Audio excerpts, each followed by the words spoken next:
ناشنا کور دی چې بل څه به پکې ویلي نه همدا چینجي دي پکې دا حشرات دي دا ماران او لړمانان دي دا پکې اوړي راوړي عمر بن عبدالعزیز رحمه الله په باره کې راځي د سلفو د مرګ په تذکیر کې ډېر عجیب او ناشنا واقعات دي دو کله حکومت یې کړی دی او ډېر ناشنا حکومت یې کړی دی عمر بن عبدالعزیز اکثر د هغه د تاریخ نه مسلمانان هغه واقف دي ډېر زاهد انسان و په دنیا کې ډېر بې رغبته و نو هغه یو ځل د ملګرو سره ناست و په شورا کې نو د ملګرو کې یو تن ته ویلې وقال لرجل في جلسائه په دې ملګرو کې یو تن ته ویلې یا فلان واني قد ارقت الليله متفکرا ویل ما خو بېګا ټوله شپه په یو سوچ کې تېره کړې په ویښه مې تېره کړې یو غم راته لګېدلی و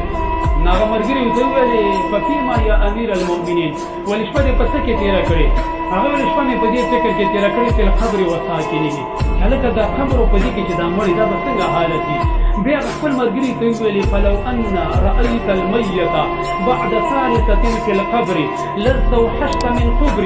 من قربه بعد طول الانس منك بناحيته کچا تا ویلې چېرته مړی چې کوم دی په قبر کې د دریو شپو نه بعد په څلورمه شپه باندې ولیدو که چا دا قبر راوسپړو او په هغې کې یو درې ورځې مخکې دا مړی دفن شوی دی که درې څلور ورځې بعد یې ولیدو وایي چې به ویرېږې سره د دې نه چې دا به هغه مړی چې کېدای شي ستا ښځی تا سره په یو کټ کې وخت زندګي تېره کړې